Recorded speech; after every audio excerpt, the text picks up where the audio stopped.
Kendrapara block अधीन कंसार पंचायत अंतर्भुक्त दोकान गृह आवंटन में व्यापक अनियमितता होता जमापड़ा।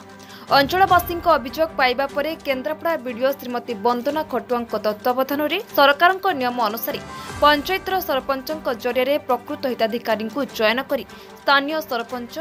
पंचायतवासी और आरक्षी अधिकारी उपस्थित में दोकान गृहर बंटन करथिले।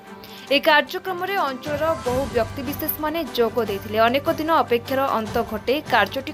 साफल्य मंडित कर केन्द्रापड़ा बीडीओ वंदना खटुआ अंचल बुद्धिजीवी और साधारण लोकों प्रिय एवं प्रशंसार पात्र होती। केन्द्रापड़ा मंडल उन्नयन अधिकारी श्रीमती वंदना खटुआ कार्य दक्षता को नहीं साधारण बेस प्रशंसा करा जाउछि। मो वंदना खटुआ बीडीओ केन्द्रापड़ा वर्तमान अछि। मार्केट कॉम्प्लेक्स वितरण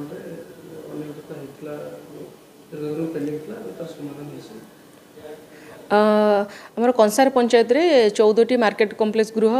पंचायत राज इलेक्शन पूर्वर कंस्ट्रक्शन होगी किछि हिताधिकारी मानू सरकार नियम को अवमानना करिकी तांकु 19 वर्षर लीज दि जाइथिला एवं तांकोठु जो सिक्यूरिटी राशि डिपोजिट निया जाइथिला पंचायत रे सेही समय रे सेथिरे पंचायत रे कोनसी कागज पत्र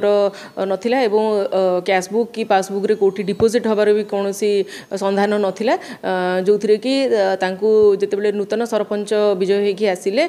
2022 रे तांकु सेही लोक मानकु घर अलर्ट कले नाही जोथिरे कि सेही किछि पार्टी आग्रीव हेकी हाईकोर्ट रो द्वारस्थ हेथिले एवं हाईकोर्ट भी तांकर राय रे तांकु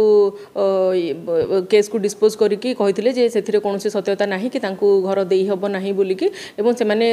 तांकर उपस्थित अधिकारी को जणेबा पई कि तांकु हाईकोर्ट एई भली राय देकी डिस्पोज करथिले। तापरे सरपंच जी वर्तमान अछंदी सरोजिनी नायक से ब्लॉक रो तत्वावधान रे आउ थे ग्राम सभा करिके तांकर वार्ड मेंबर को प्रेजेंस रे से सब जो ऑक्शन हेइथिला बिना प्रोसीजर रे बिना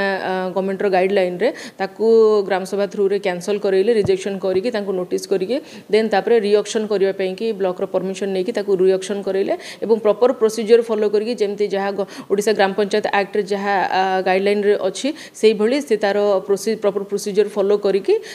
से मार्केट कॉम्प्लेक्स गृह गुडी को आउ थे रीऑक्शन कले एवं आवंटन दिन